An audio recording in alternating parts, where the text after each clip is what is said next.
Well, if it's a life or death situation, and that is I have to make a decision of leaving home to save my family and being stuck in traffic, I'm going to pick being stuck in traffic every time.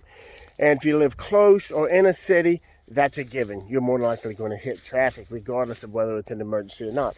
Now, personally, I'm not going to ever be affected by traffic out here because of my setup, my situation, and the area. But my biggest advantage is because I've planned ahead. My wife and I have signs that we've put in place that if something happens, such as we live within 15 miles as the crow flies to a nuclear power station. If something happens at that station, if there's any type of warning whatsoever, we don't stand by and listen to see what kind of warning it is. We leave right then and there. No questions asked, no sticking around. And that gets us ahead of everyone else who's standing by and listening on the radio or the television to try to figure out what's going on.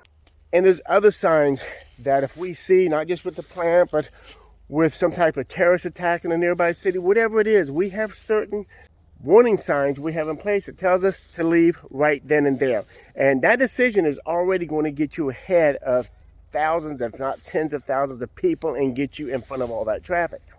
Put some plans in place. Don't hesitate. Figure out what it is that you and your family are going to see that's going to cause y'all to leave right then and there. And secondly, that's why you got to make sure that your car has enough gas in it at all times to get you wherever you need to go. And definitely, if you are stuck in traffic, you want to make sure you don't run out of gas while stuck in that traffic. And you never want to stop and get gas, because every time you stop, you're allowing thousands of other people ahead of you. And all it's going to take is one small accident up there ahead of you to stop everything, to stop everyone in place, and to get you and your family stranded, away from safety, and whatever's happening behind you, and put you and your family in jeopardy. So not everyone has the option of moving away from the cities like me, but you do have the option of when you're going to leave when a disaster strikes. You do have the option of making sure that your vehicle is ready to go at a moment's notice.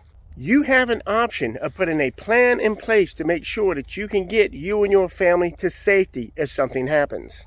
And yes, you may get stuck in traffic, but do you want to get stuck behind 1,000 people or 100,000 people?